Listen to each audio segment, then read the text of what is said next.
In and on about the year 597 BC, King Nebuchadnezzar of Babylon besieged the kingdom of Judah, destroyed the first temple built by Prophet Solomon. He also exiled many of the children of Israel back to Babylon, and took them in as slaves, including the household of many of the elites. Babylonian records, called the Jehoiachin's Rations tablets, written in cuneiform and dating to 592 BC, mention some of the children of Israel elites as being recipients of food ration in Babylon. These years are called the Babylonian exile, or the Babylonian captivity. The Babylonian exile is distinguished from the earlier exile of citizens of the northern kingdom of Israel to Assyria around 722 BC. The exile in Babylon, which directly affected mainly those of the upper class of society, occurred in three ways from 597 to 581 BC, as a result of the children of Israel, rebellions against Babylonian rule. Many of the exiles' elite, finding themselves in comfortable circumstances, assimilated into Babylonian society in ways that concerned the pious among them.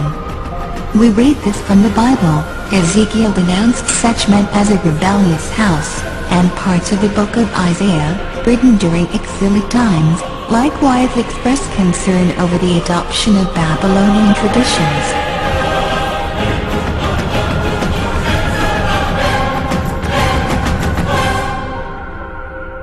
So what were these traditions that were learned by the children of Israel? يعلمون الناس السحر وما أنزل على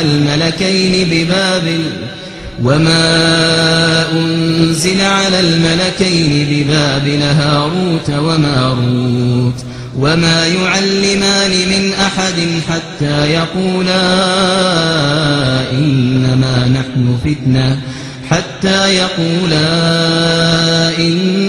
نحن فتنة فلا تكفر.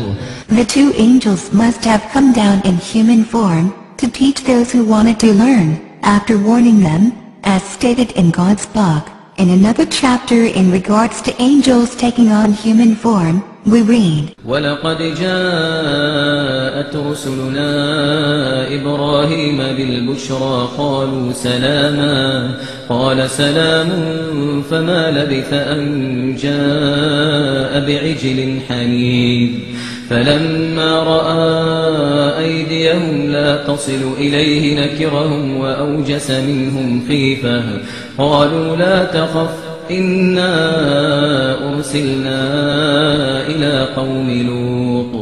Black magic is performed when a human magician communicates with the jinn and demands something, and in return, the jinn demands something from the human magician, like disbelief in God, to drink blood, a sacrifice, or to be worshipped, etc. We read from God's book. وَأَنَّهُ كَانَ رِجَالٌ مِّنَ الْإِنسِ يَعُوذُونَ بِرِجَالٍ مِّنَ الْجِنِّ فَزَادُوهُمْ رَهَقًا. The jinn did not only teach some of the children of Israel the magical arts. Once they had found out how to contact the jinn, by the two angels, although they were forewarned, it would equate to disbelief in God, and it was only a mere test of their faith.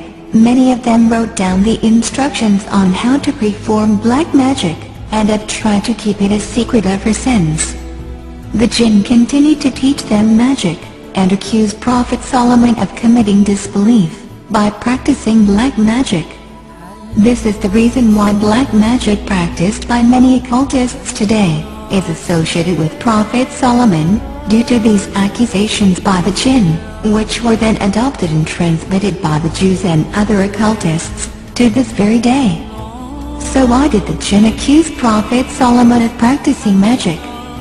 Because Prophet Solomon had power over the jinn, he enslaved them as a punishment for their evil doings. We read from the book of God. وَلَقَدْ فَتَنَّا سُلَيْمَانَ وَأَلْقَيْنَا عَلَى كُرْسِيِّهِ جَسَدًا ثُمَّ أَنَابَ قَالَ رَبِّ اغْفِرْ لِي وَهَبْ لِي مُلْكًا لَّا يَنبَغِي لِأَحَدٍ مِّن بَعْدِي إنك أنت الوهاب فسخرنا له الريح تجري بأمره رخاء حيث أصاب والشياطين كل بناء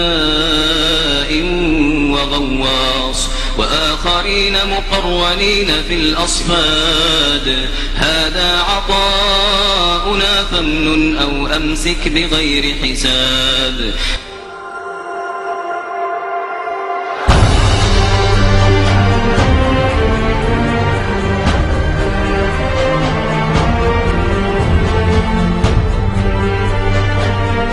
These be the 72 mighty kings and princes which King Solomon commanded into a vessel of brass, together with their legions. And it is to be noted that Solomon did this because of their pride. And when he had thus bound them up and sealed the vessel, he, by divine power, did hurl them into the depths of the lake and battle.